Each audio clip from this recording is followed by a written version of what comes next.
कहानी की शुरुआत दुनिया की सबसे खौफनाक जेल से होती है। ये जेल एक ऐसी सुनसान जगह पर बनी हुई थी जहां दूर दूर तक सिर्फ मौत का सन्नाटा था। लेकिन सबसे ज्यादा हैरान करने वाली बात ये थी कि इस जेल में कोई दीवार या बॉर्डर नहीं थी। अगर कोई कैदी यहाँ से भागने की कोशिश भी करता तो गार्ड्स उसे रोकने की कोई कोशिश ही नहीं करते थे, क्योंकि पूरी जेल के बाहर जमीन के नीचे बहुत सारी माइंस बिछी हुई थी। ये माइंस इतनी सफाई से छिपाई गई थी कि कोई इन्हें देख ही नहीं सकता था। जैसे ही किसी कैदी का पैर वहां पड़ता एक जोरदार धमाका होता और उसकी वहीं मौत हो जाती थी। इसी खौफ की वजह से कोई भी वहां से भागने की हिम्मत नहीं करता था। इसके बाद कहानी कुछ दिन पीछे जाती है, जहां हम माइकल नाम के एक लड़के को देखते हैं जो अपनी शादी की खुशी में दोस्तों के साथ साउथ अमेरिका में पार्टी करने आया था। वहां उन सब ने जमकर मजे किए, लेकिन अगली सुबह जब वो सब एयरपोर्ट पर अपनी फ्लाइट का इंतजार कर रहे थे, तभी माइकल की नजर रायन पर पड़ी। वो चुपचाप अपनी जेब में कुछ छिपा रहा था, जो असल में ड्रग्स था। रायन बड़ी ही चालाकी से एयरपोर्ट की सारी सिक्योरिटी को धोखा देकर उस जहर को अंदर ले आया था। ये देखकर माइकल और बाकी दोस्त बुरी तरह डर गए थे कि अगर चेकिंग में वो पकड़े गए तो सीधा जेल जाएंगे। इसी खौफ के बीच उनका एक और दोस्त ग्रेग अपना पेट पकड़े वॉशरूम से बाहर आया। उसकी हालत देखकर ही लग रहा था कि वो बहुत ज्यादा दर्द में है। इससे पहले कि कोई उससे कुछ पूछता, ग्रेग सीधा जमीन पर गिर पड़ा और अगले ही पल उसके मुंह से एक अजीब सा लिक्विड बाहर निकलने लगा था। तभी वहां गार्ड्स कुत्ते के साथ पहुंच जाते हैं। वो कुत्ता ग्रेग के पास जाकर भौंकने लगता है। इससे गार्ड्स को शक हो जाता है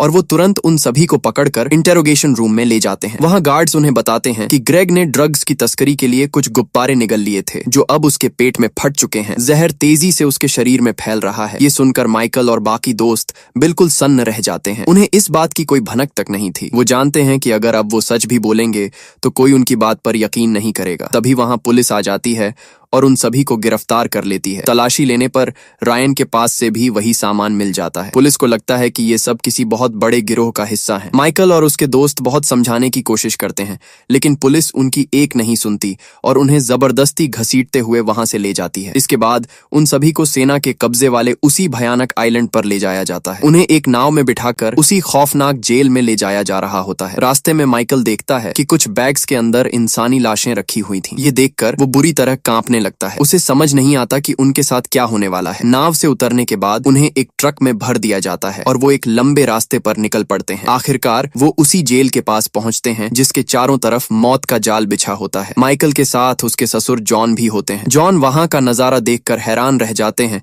कि इस जेल में कोई दीवार क्यों नहीं है। वो मन ही मन सोचते हैं कि यहाँ से भागना तो बहुत आसान होगा, और बाकी दोस्त भी बिल्कुल यही सोच रहे होते हैं। लेकिन तभी उनकी नजर एक कैदी पर पड़ती है जो बहुत तेजी से दौड़ते हुए वहां से भागने की कोशिश कर रहा था। एक गार्ड उस पर गोली चलाने के लिए अपनी बंदूक उठाता है, तभी दूसरा गार्ड उसे रोक देता है। माइकल और उसके दोस्त दूर से ये सब देख रहे होते हैं। वो कैदी दौड़ते हुए जैसे ही आगे बढ़ता है, उसका पैर एक माइंस पर पड़ता है। अगले ही पल एक जोरदार धमाका होता है और उस कैदी के चीथड़े उड़ जाते हैं। ये खौफनाक नजारा देखकर माइकल और उसके सभी दोस्त बुरी तरह कांप जाते हैं। अब उन्हें समझ आ चुका था कि इस जेल में कोई दीवार क्यों नहीं है। जॉन तुरंत अपने बेटे काई से कहते हैं कि हमें जल्द से जल्द यहां से निकलने का कोई रास्ता खोजना ही होगा। दूसरी तरफ ग्रेग की हालत बहुत ज्यादा खराब हो रही थी और उसके पेट से खून बहने लगा था। उसे तुरंत इलाज की जरूरत थी। ग्रेग अपने दो दोस्तों से कहता है कि मेरे लिए किसी डॉक्टर को ढूंढ कर लाओ। वो दोनों तुरंत डॉक्टर की तलाश में निकल पड़ते हैं। इसी बीच जॉन और उसका बेटा काई जेल के ऑफिस में जाते हैं और गार्ड से कहते हैं कि हमें तुम्हारे वार्डन से मिलना है। गार्ड एक बटन दबाता है और एक कमरे का दरवाजा खुल जाता है। वो दोनों अंदर जाते हैं, लेकिन वहां कोई इंसान नहीं होता। सामने डेस्क पर बस एक कंप्यूटर रखा होता है जिसकी स्क्रीन पर वीडियो कॉल चल रही होती है। स्क्रीन वाला आदमी ही जेल का वार्डन था। वार्डन उनसे कहता है कि तुम लोग ब्रिटिश नागरिक हो, इसलिए मैं तुम्हारी कोई मदद नहीं कर सकता। तुम्हें कोर्ट के फैसले का इंतजार करना होगा। जॉन पूछता है कि इसमें कितना समय लगेगा। वार्डन जवाब देता है कि 5 से 6 साल। ये सुनकर जॉन भड़क जाता है और गुस्से में वार्डन से बहस करने लगता है, लेकिन तभी कंप्यूटर की स्क्रीन बंद हो जाती है। इधर माइकल और उसके दोस्त पूरी जेल छान मारने के बाद आखिरकार एक डॉक्टर को खोज लेते हैं। वो डॉक्टर को समझाने की कोशिश करते हैं कि वो बेगुनाह हैं, लेकिन वहां के लोग उनकी भाषा ही नहीं समझते। वो इशारों में बात करने की कोशिश करते हैं, जिससे डॉक्टर बहुत ज्यादा चिढ़ जाता है। वो अचानक एक बंदूक निकालता है और उन्हें डराने लगता है। खौफ के मारे सभी अपने हाथ ऊपर कर लेते हैं। तभी डॉक्टर पीछे से एक पर्दा हटाता है। वहां बर्फ के पानी से भरे एक बाथटब में एक आदमी को बांध कर रखा गया था। ये भयानक नजारा देखकर वो मदद के लिए जोर जोर से चिल्लाने लगते हैं। तभी उनका एक दोस्त पीछे से एक भारी भारी कुर्सी उठाता है और सीधा डॉक्टर के सिर पर दे मारता है। डॉक्टर वहीं बेहोश होकर गिर पड़ता है। वो तुरंत उस बंधे हुए आदमी की रस्सियां काट देते हैं, लेकिन वो आदमी बिल्कुल पागलों जैसी हरकतें करने लगता है और बिना कपड़ों के ही डॉक्टर की बंदूक उठाकर वहां से भाग जाता है। इसके बाद वहां यूनिफॉर्म पहने हुए 2 नर्स आते हैं और ग्रेग को एक स्ट्रेचर पर डालकर वहां से ले जाते हैं। दोस्तों को लगता है कि शायद उसे इलाज के लिए ले जाया जा रहा है। इसके बाद जॉन और उसके सभी साथी जेल की मैनेजर सेल्मा से मिलने जाते हैं। सेल्मा उन्हें खाने की मेज पर बैठाती है और कहती है कि उसे पता है ग्रेग एक बहुत अमीर आदमी है। वो उनके सामने एक शर्त रखती है कि अगर वो उसे $2 लाख देंगे तो वो उन्हें वहां से सुरक्षित बाहर निकाल देगी, वरना वो जिंदगी भर वहीं सड़ते रहेंगे। वो सभी वहां से भागना चाहते थे, लेकिन उनके पास फूटी कौड़ी भी नहीं थी। उन्होंने सेल्मा से मोहलत मांगी, लेकिन सेल्मा उनके चेहरे देखकर ही समझ गई थी कि ये लोग पैसे नहीं दे सकते। उसने तुरंत गार्ड्स को बुलाया और उन्हें बाहर फेंकवा दिया था। बाहर आते ही एक अजनबी आदमी ने उन्हें एक चिट्ठी दी जो ब्रिटिश एम्बेसी की तरफ से थी। चिट्ठी में लिखा था कि एम्बेसी इस मामले की जांच करेगी, चाहे इसमें 100 साल भी क्यों न लग जाएं। आखिरी लाइन पढ़कर ही उन्हें समझ आ गया था कि ये सब सिर्फ एक दिखावा है और कोई उन्हें बचाने नहीं आने वाला। लेकिन जॉन सबको हिम्मत देता है कि कोई न कोई तो हमारी मदद जरूर करेगा। तभी एक कैदी आकर उन्हें बताता है कि उनके रहने के लिए एक सेल का इंतजाम हो गया है। उन्हें उस सेल में ले जाया जाता है जहां पहले से ही बैंको नाम का एक खूंखार गैंगस्टर और क्लेम नाम की एक लड़की कैद होती है। अंदर आते ही बैंको उन सबसे कहता है कि तुम में से किसी एक को मुझे अपनी 2 किडनी देनी होंगी। इसके लिए एक डॉक्टर सब कुछ तैयार करेगा। वो सब देखते हैं कि ये तो वही डॉक्टर था जिसे उन्होंने कुर्सी से मारा था। डॉक्टर एक लड़के की तरफ इशारा करता है कि इसी ने मुझे मारा था। बैंको अपनी बंदूक निकालता है और तुरंत उस लड़के के सिर में गोली मार देता है। ये खौफनाक मौत देखकर सभी डर के मारे कांपने लगते हैं। इसके बाद उस मरे हुए लड़के को बिस्तर पर लेटा दिया जाता है। बैंको क्लेम को हुक्म देता है कि अब वही उसके पेट से किडनी बाहर निकालेगी। वो क्लेम को तरीका बताता है कि पहले जगह ढूंढो, फिर चमड़ी काटो और सीधा हाथ अंदर डालकर किडनी निकाल लो। क्लेम बुरी तरह डरी हुई थी, लेकिन खौफ के मारे वो वैसा ही करती है। वो पहली किडनी तो सही से निकाल लेती है, लेकिन दूसरी किडनी निकालते वक्त उसके हाथ इतने कांपते हैं कि वो सीधा जमीन पर गिरकर खराब हो जाती है। ये देखकर बैंको गुस्से से पागल हो जाता है। अब उसे अपनी दूसरी किडनी हर हाल में चाहिए थी, इसीलिए वो एक तरकीब निकालता है। बैंको कुछ छोटी लकड़ियां लेकर आता है और सबसे कहता है कि एक एक लकड़ी उठाओ, जिसके पास सबसे छोटी लकड़ी होगी वो अपनी किडनी देगा। सब कांपते हाथों से लकड़ियां उठाते हैं और किस्मत से सबसे छोटी लकड़ी जॉन के हाथ में आती है। जॉन अपनी किडनी देने के लिए तैयार था, लेकिन डॉक्टर मना कर देता है कि जॉन बहुत बूढ़ा है और उसकी किडनी किसी काम की नहीं है। इसके बाद दूसरी सबसे छोटी लकड़ी ह्यूगो के पास थी। ह्यूगो खौफ से कांपते हुए अपने कपड़े उतारकर बर्फ वाले बाथटब में बैठ जाता है। अपने दोस्त की ये हालत देखकर काई से रहा नहीं गया। उसने तुरंत अपनी लकड़ी तोड़कर छोटी कर दी और चिल्लाया कि मेरी लकड़ी सबसे छोटी है, तुम्हें मेरी किडनी लेनी होगी। काई ने ह्यूगो को बाथटब से बाहर निकालता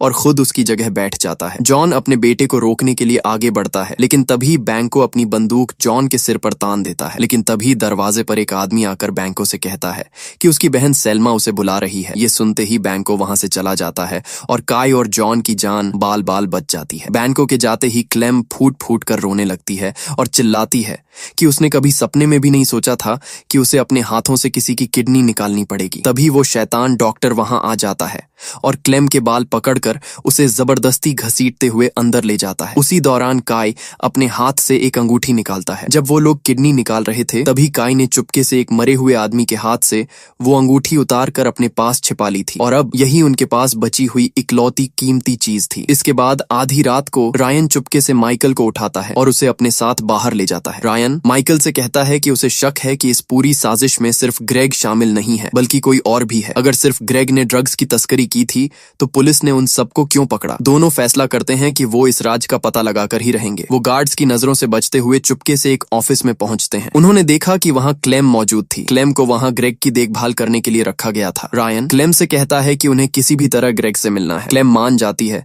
लेकिन उन्हें चेतावनी देती है कि वो बिल्कुल शोर न मचाएं, वरना गार्ड्स उन्हें देख लेंगे। क्लेम उन्हें अंदर ले जाती है, लेकिन ग्रेग को देखते ही रायन और माइकल का खून खौल उठता है, क्योंकि उसी की वजह से उनका एक दोस्त मारा गया था और उसकी किडनी निकाल ली गई थी। ग्रेग उन्हें शांत होने के लिए कहता है और बताता है कि उसने ये सब जानबूझकर नहीं किया था। उसे बिल्कुल अंदाजा नहीं था कि इसका अंजाम इतना खौफनाक होगा। ग्रेग कहता है कि उसके पास यहाँ से बाहर निकलने का एक रास्ता है, बस उसे अपने बॉस से बात करने के लिए एक फोन चाहिए। अगर उसकी एक बार बॉस से बात हो गई तो वो उन सबको यहाँ से निकाल लेगा। माइकल और रायन उसकी बात पर भरोसा कर लेते हैं और बाहर आकर सोचने लगते हैं कि इस भयानक जेल में फोन कहां से लाया जाए। दूसरी तरफ माइकल के बाकी दोस्तों की हालत भूख से खराब हो रही थी। उनके पास एक भी पैसा नहीं था और इस जेल में बिना पैसों के खाना नहीं मिलता था। ह्यूगो एक छोटी बच्ची को कैदियों को पैसे उधार देते हुए देखता है। ह्यूगो उस बच्ची के पास जाता है और उससे $100 उधार मांगता है, लेकिन वो बच्ची कहती है कि तुमने सेल्मा को $2 लाख देने का वादा किया है, इसीलिए इस जेल में कोई भी तुम्हें पैसे उधार नहीं देगा। ये सुनकर वो सभी बहुत निराश हो जाते हैं। उन्हें लगने लगता है कि अब वो भूख से तड़प कर ही मर जाएंगे। तभी काई की नजर एक बूढ़े आदमी पर पड़ती है जो एक कैदी को मुर्गी देकर बदले में पैसे ले रहा था। काई तुरंत जॉन को ये बात बताता है। वो सब दौड़कर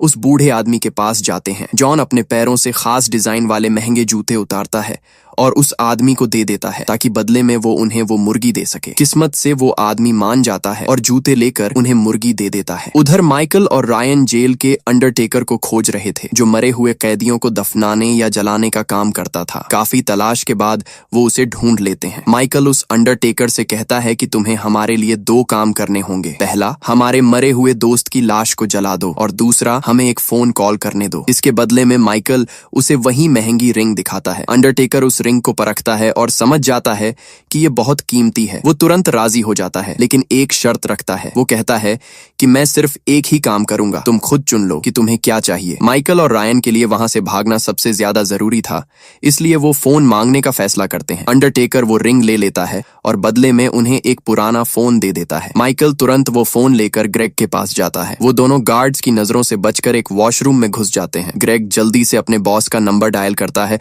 और उनसे गिड़गिड़ाते हुए कहता है कि आप किसी भी तरह हमें यहाँ से निकाल लीजिए। बॉस उसे बाहर निकालने के लिए तैयार हो जाता है, लेकिन पूछता है कि तुम लोग वहाँ फंसे कैसे। ये सुनकर ग्रेग तुरंत फोन काट देता है। वो माइकल से कहता है कि मैं बॉस को असली कहानी नहीं बता सकता, वरना वो बहुत भड़क जाएंगे। ग्रेग माइकल को समझाते हुए कहता है कि तुम बॉस से कहना कि ये सब तुम्हारी वजह से हुआ है और तुम्हारे पास ही ड्रग्स मिला था। अगर तुम ये इल्जाम अपने सिर ले लोगे तो बॉस मुझे यहाँ से निकाल लेंगे और मैं वादा करता हूँ कि बाहर जाते ही मैं तुम सबको भी यहाँ से आजाद करवा दूंगा। माइकल चुपचाप खड़े होकर उसकी बातें सुनता रहता है और सिर हिलाकर हाँ कर देता है। ग्रेग दोबारा बॉस को फोन मिलाता है और पूरी कहानी पलटते हुए कहता है कि मेरे दोस्त माइकल की वजह से हम यहाँ फंस गए हैं। इसके बाद ग्रेग वो फोन माइकल के हाथ में थमा देता है। माइकल फोन कान पर लगाता है, लेकिन वो ग्रेग की कोई बात नहीं मानता और बॉस को सारी सच्चाई बता देता है। वो बॉस से कहता है कि ग्रेग ने ही हम सब से छिपकर ड्रग्स की तस्करी की थी और उसी की वजह से हम पकड़े गए हैं। ग्रेग ये सब सुनकर घबरा जाता है और माइकल को रोकने की बहुत कोशिश करता है, लेकिन माइकल उसे धक्का दे देता है और बॉस से बात करता रहता है। माइकल समझ चुका था कि ग्रेग सिर्फ खुद को बचाने की चाल चल रहा है और वो बाहर जाकर उन्हें कभी नहीं बचाएगा। ग्रेग फिर से माइकल की तरफ झपटता है, लेकिन इस बार माइकल पूरी ताकत से ग्रेग को एक जोरदार मुक्का मारता है। ग्रेग छिटक कर दूर गिरता है और माइकल उसके ऊपर बैठकर फोन पर अपनी बात पूरी करता है। बात खत्म होने के बाद माइकल ग्रेग को आवाज लगाता है, लेकिन ग्रेग कोई जवाब नहीं देता। माइकल उसे बार बार हिलाता है, लेकिन तब वो देखता है कि ग्रेग की सांसें रुक चुकी थीं। माइकल के जोरदार मुक्के से ग्रेग की वहीं मौत हो चुकी थी। माइकल ये देखकर बुरी तरह कांपने लगता है कि उसने अपने ही दोस्त की जान ले ली। तभी वॉशरूम के दरवाजे पर कोई जोर जोर से दस्तक देने लगता है। माइकल घबरा जाता है और हड़बड़ी में ग्रेग की लाश को कमोड के अंदर धकेल देता है और वहां से बाहर भाग जाता है। माइकल दौड़ते हुए अपने सेल में पहुंचता है और दीवार का एक छोटा सा हिस्सा तोड़कर वहां फोन छिपाने लगता है। तभी उसके सेल का दरवाजा खुला होता है और जॉन की वो मुर्गी भागकर बाहर निकल जाती है। माइकल फोन छिपाकर जैसे ही बाहर आता है, उसके सिर पर एक मुर्गी का पंख गिरता है। वो ऊपर देखता है कि एक आदमी उस मुर्गी को पकड़े हुए खड़ा था। वो आदमी माइकल की तरफ देखकर कहता है कि तुमने अभी वॉशरूम में जो कुछ भी किया है मैंने वो सब देख लिया है। ये सुनकर माइकल के होश उड़ जाते हैं। वो तुरंत उस आदमी के पास जाता है और हाथ जोड़कर कहता है कि तुम ये बात किसी को मत बताना। वो आदमी कहता है कि मैं किसी को नहीं बताऊंगा, लेकिन बदले में तुम्हें मेरा एक काम करना होगा। माइकल तुरंत उसकी बात मान जाता है और वो आदमी उसे मुर्गी वापस दे देता है। रात के समय सभी दोस्त एक साथ बैठकर उस मुर्गी को भूनकर खा रहे होते हैं। तभी माइकल सबसे कहता है कि इस आइलैंड पर एक फैक्ट्री भी है, हमें कल से वहां काम करना चाहिए ताकि हम कुछ पैसे कमा सकें, वरना हम सब यहाँ भूख से तड़प कर मर जाएंगे। सभी दोस्त उसकी बात मान जाते हैं। अगले दिन सुबह सभी काम करने के लिए फैक्ट्री की तरफ जाते हैं, लेकिन ह्यूगो उनके साथ नहीं होता। ह्यूगो को सेल्मा ने अपने ऑफिस में बुलाया था। सेल्मा ह्यूगो से कहती है कि तुम्हें एक बहुत बड़ा काम करना है। तुम्हें मेरे भाई बैंको के कमरे में जाकर जमीन के नीचे एक माइन छिपानी होगी ताकि उसकी मौत हो जाए। ह्यूगो ये सुनकर डर जाता है, लेकिन कहता है कि मैं ये काम करूंगा अगर तुम मुझे यहाँ से आजाद करोगी। सेल्मा मान जाती है, लेकिन वो साफ कह देती है कि मैं सिर्फ तुम्हें यहाँ से निकालूंगी, तुम्हारे दोस्तों को नहीं। अगले दिन सेल्मा ह्यूगो को अपने साथ लेकर जेल के बॉस के पास जाती है। वहाँ बॉस ने क्लेम को भी बुलाया होता है, क्योंकि क्लेम मेडिसिन के मामले में बहुत होशियार थी और बॉस को उसकी जरूरत थी। जब ह्यूगो और क्लेम को अकेले में बात करने का मौका मिलता है तो ह्यूगो तुरंत क्लेम को सेल्मा के उस बम वाले प्लान के बारे में सब कुछ बता देता है। ह्यूगो क्लेम से कहता है कि हम इस राज का फायदा उठाकर यहाँ से भाग सकते हैं। क्लेम पूरी बात समझ जाती है। तभी बॉस उन दोनों को खाना खाने के लिए बुलाता है। बॉस क्लेम से मिलकर बहुत खुश होता है, लेकिन क्लेम बॉस से बात करने के बजाय सेल्मा से कहती है कि मुझे तुमसे अकेले में बात करनी है। दोनों बाहर जाते हैं और वहाँ क्लेम सेल्मा को धमकी देते हुए कहती है कि मुझे तुम्हारे उस बम वाले प्लान के बारे में सब पता चल गया है। अगर तुमने मुझे यहाँ से आजाद नहीं किया तो मैं बॉस को सब कुछ बता दूंगी। सेल्मा डर जाती है और क्लेम को भी आजाद करने के लिए तैयार हो जाती है, लेकिन वो एक शर्त रखती है कि पहले क्लेम को बॉस का लिवर ट्रांसप्लांट करना होगा। क्लेम इसके लिए मान जाती है। वहीं दूसरी तरफ माइकल के पेट में अचानक तेज दर्द उठता है और वो पेट पकड़कर सीधे वॉशरूम में भागता है। वहां जाकर माइकल अपने शरीर के अंदर से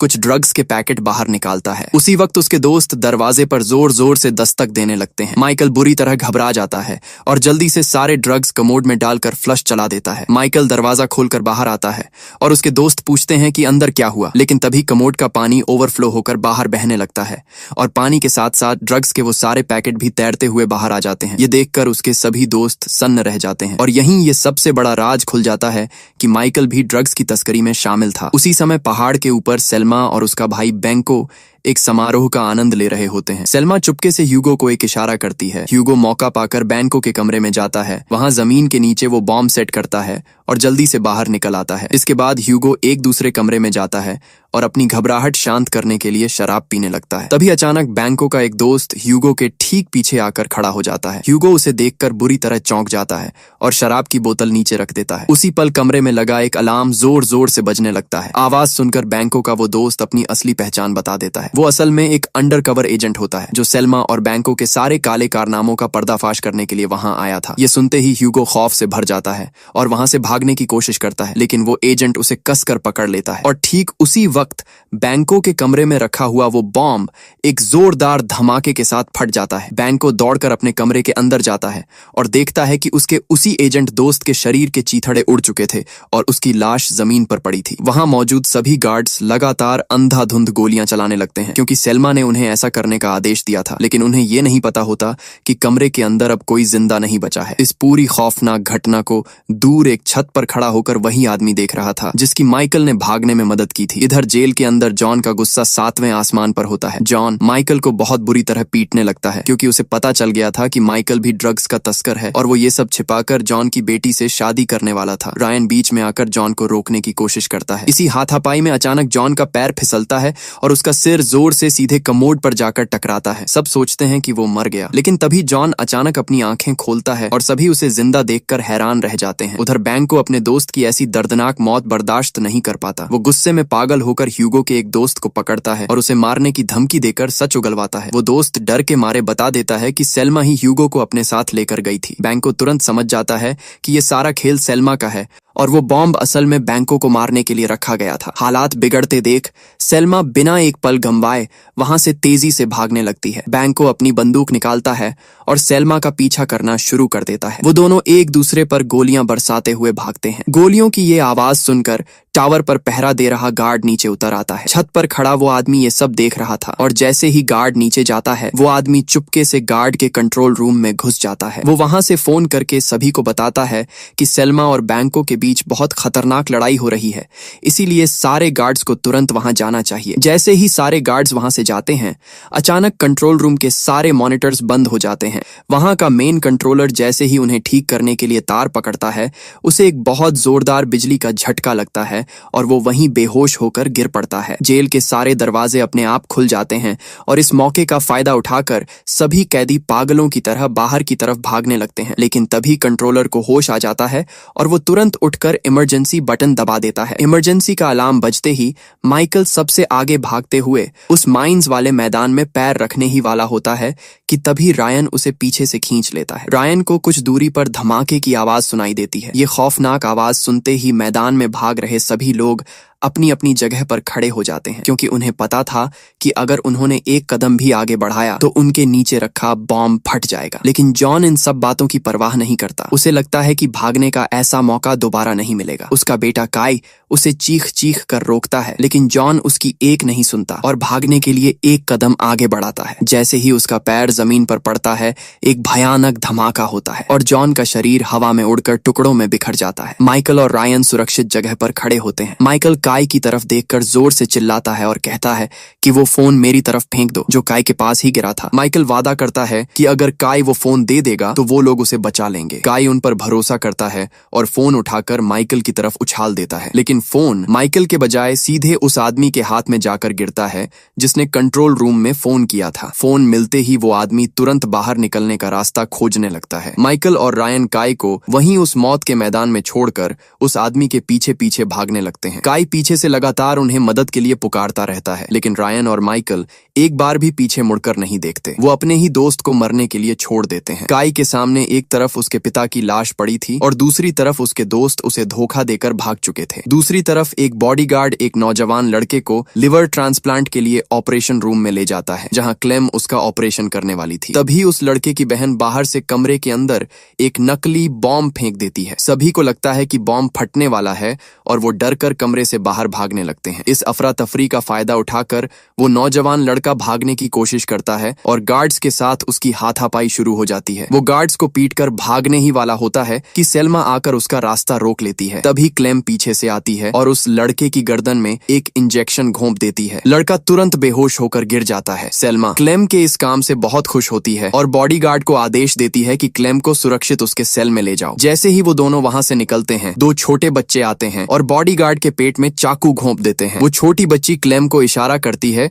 कि वो वहां से भाग जाए। क्लेम तुरंत बॉडीगार्ड की जेब से चाबियों का गुच्छा निकालती है और तेजी से वहां से भाग जाती है। उधर माइकल और रायन उस आदमी के पीछे भागते हुए सुरंग के रास्ते की तरफ जाते हैं। रास्ते में उन्हें उस अंडरटेकर की लाश दिखाई देती है। दूसरी तरफ क्लेम उसी चाबी से एक कमरे का ताला खोलती है। अंदर जेमा नाम की एक लड़की कैद होती है। क्लेम जेमा की रस्सियां खोलकर उसे आजाद कर देती है। जेमा बहुत खुश होती है और क्लेम से कहती है कि मैं तुम्हें इस आइलैंड से बाहर निकलने का रास्ता दिखाऊंगी। जेमा चलते हुए कमरे से बाहर निकलती है और अचानक दरवाजे को बाहर से बंद कर देती है, जिससे क्लेम अंदर ही कैद हो जाती है। क्लेम इस भयानक धोखे से सन्न रह जाती है और जोर जोर से मदद के लिए चिल्लाने लगती है। तभी सेल्मा वहां आती है और दरवाजा खोलकर क्लेम से कहती है कि तुम्हारे ऑपरेशन का समय हो गया है। दोनों डॉक्टर के कमरे में जाती हैं, लेकिन वहां जाकर उनके पैरों तले जमीन खिसक जाती है, क्योंकि डॉक्टर की लाश बाथटब में पड़ी थी। तभी जेमा वहां आ जाती है और क्लेम पर हमला कर देती है। सेल्मा जेमा को रोकने की कोशिश करती है और दोनों के बीच भयानक लड़ाई शुरू हो जाती है। हाथापाई में एक बंदूक जमीन पर गिर जाती है। क्लेम तुरंत वो बंदूक उठा लेती है और उन दोनों पर तान देती है, जिससे उनकी लड़ाई वहीं रुक जाती है। जेमा बार बार वहां रखे एक बड़े फ्रिज की तरफ देख रही होती है। क्लेम के पूछने पर जेमा सच उगल देती है कि उस फ्रिज के पीछे एक छिपी हुई गहरी सुरंग है जो सीधा समंदर के किनारे तक जाती है। ये सुनते ही क्लेम और जेमा सुरंग के रास्ते भागने के लिए तैयार हो जाते हैं। सेल्मा भी उनके साथ भागने की जिद करती है। इसके बाद वो तीनों एक साथ उस फ्रिज को हटाकर सुरंग के अंदर घुस जाते हैं। वो कुछ दूर ही पहुंचते हैं कि तभी उन्हें एक खूंखार गोरिल्ला के गर्जने की सुनाई देती है। तीनों बिना पीछे देखे तेजी से आगे भागने लगते हैं। तभी सेल्मा के पैरों के पास एक लाश दिखाई देती है जो उसके बॉस की थी। उन्हें समझ आ जाता है कि बॉस भी इसी रास्ते से भाग रहा था और उस गोरिल्ला ने उसे चीर डाला है। वो बॉस की लाश को वहीं छोड़कर सुरंग के आखिरी दरवाजे तक पहुंच जाती है। उस भारी दरवाजे को खोलने के लिए 3 अलग अलग बटन्स होते हैं। वो तीनों एक साथ वो बटन्स दबाती हैं और दरवाजा खुल जाता है। लेकिन दरवाजे के बाहर बैंको अपनी गन ताने खड़ा था। वो सेल्मा को देखते ही उसके सीने में गोलियां उतार देता है। बैंको अपनी बहन की लाश कंधे पर उठाता है और वहां से चला जाता है। बैंको क्लेम और जेमा को कुछ नहीं कहता, क्योंकि वो जानता था कि वो वहां से कभी जिंदा बाहर नहीं जा पाएंगी। बैंको के जाते ही क्लेम तेजी से ऊपर चढ़कर दरवाजे के बाहर कूद जाती है। इससे पहले कि जेमा बाहर निकल पाती, क्लेम बाहर से दरवाजा बंद कर देती है। जेमा अंदर ही फंस जाती है। तभी पीछे से वो खूंखार गोरिल्ला आता है और जेमा पर हमला कर देता है। जेमा दर्द से चीखने लगती है और मदद मांगती है, लेकिन क्लेम बाहर खड़ी होकर सब कुछ सिर्फ देखती रहती है, क्योंकि जेमा ने भी उसे कमरे में बंद करके धोखा दिया था। उधर लंबी जद्दोजहद के बाद रायन और माइकल भी सुरंग के रास्ते समंदर के किनारे पहुंच जाते हैं। रायन पूरी तरह थक चुका था और रेत पर बैठ जाता है। अचानक रायन देखता है कि माइकल अपने हाथों में एक बहुत बड़ा पत्थर लेकर उसकी तरफ आ रहा था। इससे पहले कि रायन कुछ समझ पाता, माइकल पूरी ताकत से वो पत्थर रायन के सिर पर दे मारता है। रायन वहीं गिर पड़ता है। माइकल ने ये इसलिए किया क्योंकि उन्होंने फैक्ट्री से जो ड्रग्स चुराए थे, माइकल वो सारा पैसा अकेले रखना चाहता था। माइकल रायन की लाश को वहीं छोड़कर किनारे पर बंधी एक बोट में चढ़ जाता है और वहां से भागने के लिए बोट चालू करता है, लेकिन तभी समंदर के पानी से निकलकर क्लेम उस बोट पर चढ़ जाती है। माइकल उसे देखकर बुरी तरह चौंक जाता है। क्लेम ने माइकल को रायन का मर्डर करते हुए देख लिया था। माइकल समझ जाता है कि अगर क्लेम जिंदा रही तो उसका राज खुल जाएगा। वहीं क्लेम भी जानती थी कि माइकल उसे कभी भी मार सकता है। तभी उन दोनों की नजर बोट के बीच में रखी एक गन पर पड़ती है। अचानक वहां एक जोरदार गोली चलने की आवाज गूंजती है। नाव पर असल में किसने किसको गोली मारी, क्लेम ने माइकल को या माइकल ने क्लेम को? इसी खौफनाक रहस्य के साथ इस कहानी का अंत हो जाता है। आपको यह वीडियो कैसी लगी कमेंट में जरूर बताएं और चैनल को सब्सक्राइब करना ना भूलें। मिलते हैं अगली वीडियो में, तब तक के लिए गुड बाय।